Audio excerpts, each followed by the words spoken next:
ಅವರಿಬ್ಬರು ವಯಸ್ಸಾದ ದಂಪತಿಗಳು. ಅವರಿಗೆ 5 ಜನ ಗಂಡು 5 ಹೆಣ್ಣು ಮಕ್ಕಳಿದ್ರು ಕೂಡ ತುತ್ತು ಅನ್ನ ಹಾಕದೆ ದೂರ ಮಾಡಿದ್ದಾರೆ. ತಮ್ಮ ಜೀವನದ ಮುಪ್ಪಿನ ವಯಸ್ಸಿನಲ್ಲಿ ನೆಮ್ಮದಿಯಿಂದ ಬಾಳಬೇಕಾಗಿದ್ದಂತಹ ದಂಪತಿಗಳು ತಮ್ಮ ಸ್ವಾವಲಂಬಿ ಜೀವನಕ್ಕಾಗಿ ಯಾರಿಗೂ ಕೈಚಾಚದೆ ಗ್ರಾಮದಲ್ಲಿನ ಒಬ್ಬರ ಕಡೆಯಲ್ಲಿ 1 ಎಕರೆ ಭೂಮಿಯನ್ನ ಗುತ್ತಿಗೆ ಪಡೆದು ಅದರಲ್ಲಿ ದುಡಿಮೆ ಮಾಡಿ ತಮ್ಮ ಹೊಟ್ಟೆಯನ್ನ ತುಂಬಿಸ್ಕೊಳ್ತಿದ್ದಾರೆ. ಮಕ್ಕಳಿದ್ದರೂ ಕೂಡ ಅನಾಥರಂತೆ ಬದುಕು ಮಾಡಿ ಜೀವನವನ್ನ ಸಾಗಿಸ್ತಾ ಇರುವಂತಹ ಇವರಿಗೆ ಈ ಬಾರಿ ವರುಣದೇವ ಕೂಡ ಮುನಿಸ್ಕೊಂಡಿದ್ದಾನೆ. ಮುಂಗಾರು ಮಳೆ ಕೈಕೊಟ್ಟಿದ್ರಿಂದ ವಯೋವೃದ್ಧರ ಹೊಟ್ಟೆಯ ಮೇಲೆ ಬರೆ ಎಳೆದಂತಾಗಿದೆ.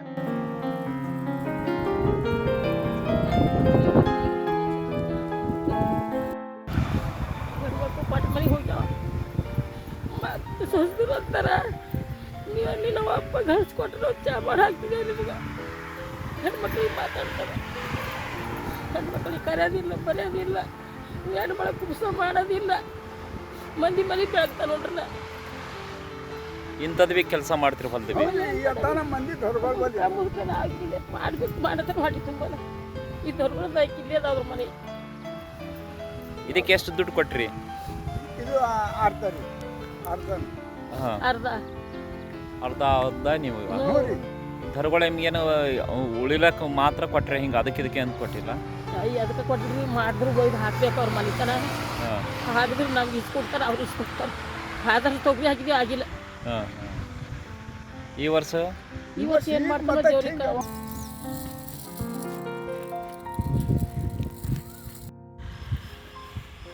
ನೋಡ್ರಿ ಇದೇ ದಂಧೆ ಮಾಡಿ ಇದನ್ನಾಗೆ ಬದುಕ್ತಾರೆ ನೋಡ್ರಿ.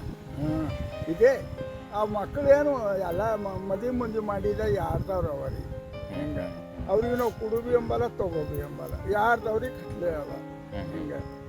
ಎಷ್ಟು ಮಂದಿ ಮಕ್ಕಳು? ಎಲ್ಲ ಹಂಗೆ 5 ಅವರಿ ಇದ್ರಿ. ಗಣಸರು ಎಷ್ಟು? ಗಂಡಸರು 5 ಅವರಿ. ಹೆಣ್ಮಕ್ಳು? ಹೆಣ್ಮಕ್ಳು 5 ಅವ, ಕೊಟ್ಟಿನ ಮನೆಗೆ ಹೋಗ್ಯಾವ. ಗಣಸ ಮಕ್ಕಳು 5 ಮಂದಿ. ಏನು ಬಿ ನಿಮ್ಗೆ ತಂದೆ ತಾಯಿಗಂತ ಏನು ಬಿ ಮಾಡಲ್ಲ? ಏನು ಮಾಡೋದಿಲ್ಲ, ನಮ್ಗೆ ಏನೇನು ಮಾಡೋದೇ ಇರೋದು. ಬಟ್ ಹಿಂಗೆ ಉಳುಮೆ ಮಾಡ್ತಾ ಇದ್ರಲ್ಲ ಹೊಲ್ದಾಗೆ, ಇದರಿಂದ ಏನು ಜೀವನ ಉಪಯೋಗ ನಿಮಗೆ? ಇದೇ ಹಿಂಗೆ ಮಾಡಿ ಬದುಕ್ತೇವ್ರಿ. ಥೋಡೆ ಯಾರಿಗೆ ಮನ ಆಯ್ತು, ಥೋಡೆ ಆಯ್ತು, ತೋಲ್ ಆಯ್ತು, ಹಿಂಗೆ ಮಾಡಿ ಬದುಕಿ ಹಿಂಗೆ ಉಳಿತೇವ್ರಿ.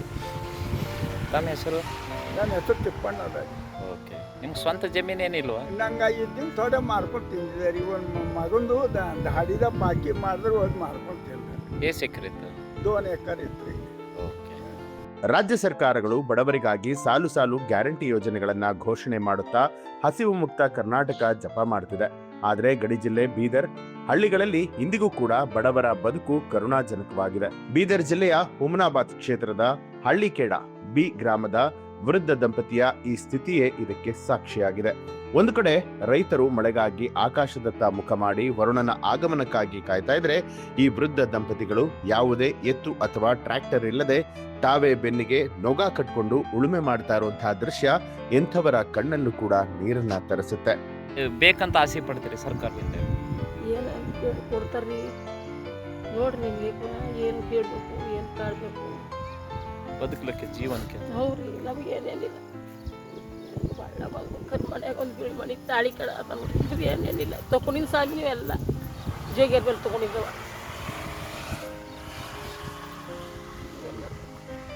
ಕಷ್ಟ ಹೊಂಟದ, ಕೈಲಾಗಲ್ದು ಹೇಳಿಲಾಕ. ಹಂಗೆ ಹೆಂಗಾರ ಮಾಡ್ಕೊಂಬರೋದು ಮಾಡತ್ತೀವಿ. ಎತ್ತು ಏನೂ ಇಲ್ಲ ನಿಮ್ಮ ಹತ್ರ? ಎತ್ತಿಲ್ಲ, ಕತ್ತಿಲ್ಲ, ಎಮ್ಮೆ ಇಲ್ಲ, ಏನಿಲ್ಲ ನಂಬಲ್ಲಿ. ಈ ಎಲ್ಲ ಹೊಲಕ್ಕೆ ಇದೇ ಥರ ಉಳುಮೆ ಮಾಡೋದು ನೀವು? ಇದೇ ಮಾಡೋದು, ಮಾಡಿ ಹೊಟ್ಟೆ ತುಂಬ್ಕೊಂಬ ಇದ್ರಿ. ಹಿಂಗೆ ಎಲ್ಲ ಹೋಯ್ತಾ ಬೆಳಗ್ಲಾಕ ಅವ್ರು ಎಲ್ಲರೂ ಹತ್ತಿದಲ್ಲಿ ಹೋಯ್ತಾರದಂತೆ. Okay okay. ತಾತ ಹಿಂದೆ ಬಿತ್ತ ಇದು ಮಾಡ್ತಾರೆ, ನೀವು ಮುಂದೆ ಎತ್ತಿನ ಗತಿ ಎಳೆಯೋದು ನೋಡಿ, ಹಿಂಗೆ ಮಾಡತ್ತೀವಿ. ಏಸ್ ಎಕ್ಕರ್ ಹಿಂಗೆ ಮಾಡ್ತೀರಿ? ಹಿಂಗೆ ಹೋದಲ್ಲಿ ಹಿಂಗೆ ಮಾಡ್ಬೇಕು. ಮಾಡಿದಾಗ ಮಾಡಿಲಿ ವರ್ಷ ಇದಕ್ಕೆ ಮಾಡಿದೆ. ಓಕೆ. ಇದ್ದಿನ ಹೊಲ ಕರಿ ಹೊಲ ಹಾಕಿಡಾರ ಅಂತ ಹೇಳಿ ಸುಮ್ಮನೆ ಅಳಿಯತ್ತಿದೆ. ಹಳ್ಳಿಕೇಡ ಬಿ ಗ್ರಾಮದ ತಿಮ್ಮಪ್ಪ ಎಂಬ ಬಡ ರೈತನ ಬದುಕು ವ್ಯವಸ್ಥೆಯ ಕ್ರೂರತೆಗೆ ಸಾಕ್ಷಿಯಾಗಿದೆ. 5 ಜನ ಗಂಡು 5 ಜನ ಹೆಣ್ಣು ಮಕ್ಕಳಿದ್ರು ಕೂಡ ತುತ್ತು ಅನ್ನ ಹಾಕದೆ ಅವರನ್ನ ದೂರ ಮಾಡಿದ್ದಾರೆ. ತಮ್ಮ ಜೀವನದ ಮುಪ್ಪಿನ ವಯಸ್ಸಿನಲ್ಲಿ ನೆಮ್ಮದಿಯಿಂದ ಬಾಳಬೇಕಾಗಿದ್ದಂತಹ ದಂಪತಿಗಳು ತಮ್ಮ ಸ್ವಾವಲಂಬಿ ಜೀವನಕ್ಕಾಗಿ ಯಾರಿಗೂ ಕೈಚಾಚದೆ ಗ್ರಾಮದಲ್ಲಿನ ಒಬ್ಬರ ಕಡೆ 1 ಎಕರೆ ಭೂಮಿಯನ್ನ ಗುತ್ತಿಗೆ ಪಡೆದು ಅದರಲ್ಲಿ ದುಡಿಮೆ ಮಾಡಿ ತಮ್ಮ ಹೊಟ್ಟೆಯನ್ನ ತುಂಬಿಸ್ಕೊಳ್ತಿದ್ದಾರೆ. ಮಾಡ್ತೇವ್ರಿ, ಮಂದಿ ಹೊಲ ನೆಲ ಮಾಡಿ ಬದುಕ್ತೇವ್ರಿ. ಎಷ್ಟು ವರ್ಷದಿಂದ ಮಾಡ್ತೀರಿ? ನಾವು ವರ್ಷಕ್ಕೆ ಸಾಯ್ತಾನೆ ಇದೆ. ಅಂದ್ರೆ ನಿಮ್ಗೆ ಸ್ವಂತ ಹೊಲ ಇಲ್ವಾ? ನಮ್ದು ಇಲ್ರಿ ಥೋಡೆ ಇತ್ತು ಜರ ಬರ್ತಂತಿದ್ರೆ ಮಾಡ್ಕೊತೀನಿ ಸರ್. ಮಕ್ಕಳು ಎಷ್ಟು?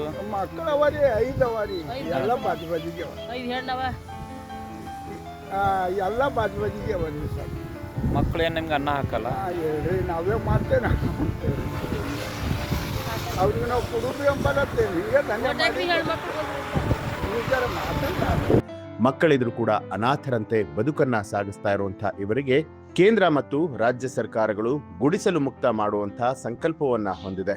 ಆದರೆ ಈ ನಿರ್ಗತಿಕ ಕುಟುಂಬಕ್ಕೆ ಇಂದಿಗೂ ಕೂಡ ಗ್ರಾಮ ಪಂಚಾಯಿತಿಯಿಂದ ಒಂದು ಸಣ್ಣ ಮನೆ ಕೂಡ ಸಿಕ್ಕಿಲ್ಲ. ಚುನಾವಣೆ ಸಮಯದಲ್ಲಿ ಮನೆ ಕಟ್ಟಿಕೊಡುವಂತಹ ಭರವಸೆ ಕೊಟ್ಟು ಓಟು ಪಡೆದ ನಾಯಕರು ಗೆದ್ದ ಮೇಲೆ ನಮ್ಮತ್ತ ತಿರುಗಿ ಕೂಡ ನೋಡಿಲ್ಲ ಅಂತ ಹೇಳಿ ಬಡ ರೈತ ತಿಮ್ಮಪ್ಪ ಕಣ್ಣೀರನ್ನ ಹಾಕಿ ತಮ್ಮ ಆಕ್ರೋಶವನ್ನ ಹೊರಹಾಕಿದ್ರು. ನಾವು ಹುಟ್ಟು ದೊಡ್ಡಕ್ಕಿನೇ ಆ ಮುದುಕಿನೇ ಆದ ನಮ್ಮ ಸರ್ಕಾರ ಸುಮ್ಮನೆ ಒಂದು ಏನೇನು ಕೊಟ್ಟಿಲ್ಲ, ಏನು ಮದ್ದತೆ ಮಾಡಿಲ್ಲ. ಬಡ್ರ ಈಗ ಬಡ್ರಿಗೆ ಮಾಡಾರಿ ಅಂತ ಅವ್ರು ಅಂದಿಲ್ಲ ನಮಗೆ. ಅಲ್ಲ, ಕೇಂದ್ರ ಸರ್ಕಾರ ರಾಜ್ಯ ಸರ್ಕಾರ ಬಡವರಿಗೆ ಮನಿ ಅಂತ ಕೊಡ್ತಾ ಇದೆ, ನಿಮ್ಗೆ ಯಾಕೆ ಮನಿ ಸಿಕ್ಕಿಲ್ಲ? ನಮ್ಮ ಮನೆ ನೋಡಿದ್ರೆ ನೀವು ಏನಂತರು, ನಮ್ಮ ಮನೆ ಹಂದಿ ಗುಡಿಸಿ ಆಗ್ಯದ. ನನ್ನ ಗಂಡ ಹೇಳ್ತಿದ್ದ ಕೊಲ್ಲಿ ನೋಡಿ ತಗಡು ಶೆಡ್ ಹೊಡ್ಕೊಂಡು ಅರ್ಧ ಹೋಗಿದ್ವಿ ಬಾರಿ ಬಾಕಿದಾಗ. ಅಲ್ಲ, ಇಷ್ಟು ಕಷ್ಟ ಆದ್ರೆ ಗ್ರಾಮ ಪಂಚಾಯತ್ ಮೆಂಬರ್ ಆಗಲಿ, ಇದು ನಿಮ್ಮ ಬಾಲ್ಕಿ ನಿಮ್ದು ಹುಮನಾಬಾದ್ ಕ್ಷೇತ್ರ, ಅದು MLA ಆಗಲಿ ರಾಜಶೇಖರ್ ಪಾಟೀಲ್ ಅವ್ರು ಬಂದಿಲ್ಲ? ಅವ್ರು ಕುಡಿ ತುಂಬಿದವ್ರು ಮನೆಗೆ ಬರ್ತಾರೆ, ದೊಡ್ಡ ಮನೆಗೆ ಬಂದು ಹೋಯ್ತಾರ್ರಿ. ಹಾಂ, ದೊಡ್ಡ ಮನೆಗೆ ಬಂದು ಹೋಯ್ತಾರ. ಇದು ಹುಮನವಾದಿ ಗೌಡ್ರು ಎಲ್ಲ ಬಂದು ದೊಡ್ಡವ್ರಿಗೆ ಮಾಡ್ರಿ ಮನೆಗೆ. ಬಡವರಿಗೆ ಏನಾಗಿಲ್ಲ? ಬಡ್ರಿಗೆ ನಮ್ಗೆ ಏನೇನಾಗಿಲ್ಲ ನೋಡಿ. ನನ್ನ ಮಕ್ಕಳು ನೋಡಿದ್ರೆ ತಗಡು ಶೆಡ್ ಹೊಡ್ಕೊಂಡು ಹೋದಾರ್ರಿ.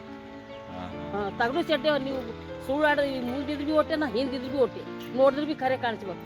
ಅಲ್ಲ, ಹೋಗಿ ಕೇಳಿಲ್ಲ ಪಂಚಾಯತ್ ನಿಮ್ಮ ಪಂಚಾಯತ್ ಮೆಂಬರ್? ಏನೇನು ಮಾಡಿರಿ, ನಾವು ಕೇಳಿದೇವೆ ಹೇಳಿದೇವೆ. ಜರ ಸುಮ್ಕೊಂಡು ನಾವು ಮಾತು ಹೇಳ್ತಾವ್ರಿ. ಇವ್ರಿಗೆ ರೊಕ್ಕ ತಿಂಗಳ ಬರೋದು ರೊಕ್ಕ ಸುಮ್ಮನೆ ಕೊಡೋದು ತಿಂಗಳಿಗೆ 600 ಬರ್ತೀವಿ, ಅವು ಕೂಡ ಬಂದಾಗ ಯಾಕೆ ಬಂದ್ ಮಾಡಿ? ಯಾಕೆ ಬಂದಾಗ್ಯೋ ಯಾಕಿಲ್ಲ. ತಿಂಗಳಿಗೆ 600 10 ಕಮ್ಮಿ 600 10 ರೂಪಾಯಿ ಕೊಡ್ತಾರೆ. ಈಗ ಅಮ್ಮಾಯಿನ ಬಗ್ಗೆ ಕೊಟ್ಟವ್ರು ರೊಕ್ಕನೇ ಇಲ್ಲಲ್ಲ ಅವ್ರಿಗೆ ಸರ್. ನೀವು ಏನಾರ ಮಾಡ್ರಿ, ನೀವು ಎಲ್ಲಿರ್ತೀರಿ ಹೇಳ್ರಿ, ನಾ ಅಲ್ಲಿಗೆ ಬರ್ತೇವೆ. ಓಕೆ. ತೊಗರಿ ಹಾಕ್ದೇವೆ, ಒಂದು ಚಾರಿ ಆಗಿಲ್ಲ. ನಾನೇ ಅಡ್ಡಡಿ ಆಗ್ಲೋ ದೇವ್ರೇ ಬೇಡ್ಕೊಂಡ್ರಿ.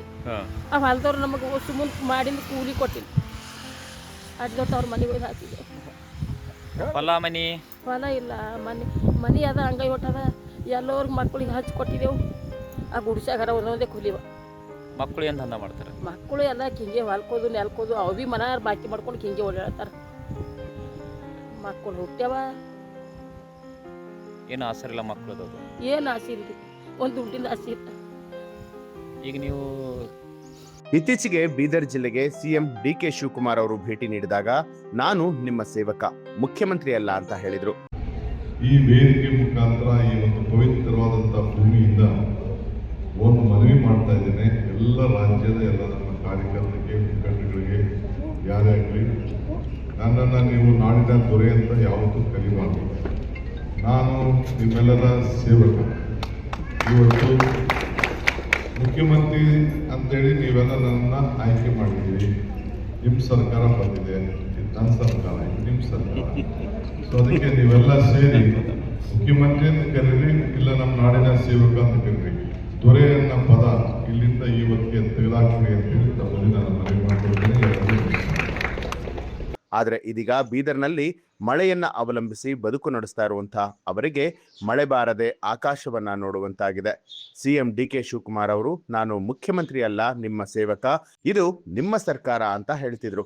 ಮುಪ್ಪಿನಲ್ಲಿ ದುಡಿದು ಬದುಕ್ತಾ ಇರುವಂತಹ ಇಂತಹ ದಂಪತಿಗಳಿಗೆ ಆರ್ಥಿಕ ಸ್ವಾವಲಂಬನೆಗೆ ನೆರವನ್ನ ನೀಡ್ತಾರ ಅನ್ನೋದನ್ನ ಕಾದು ನೋಡಬೇಕಾಗಿದೆ. ನ್ಯೂಸ್ ಅಲರ್ಟ್, ನಿಮ್ಮಿಂದ ನಿಮಗಾಗಿ.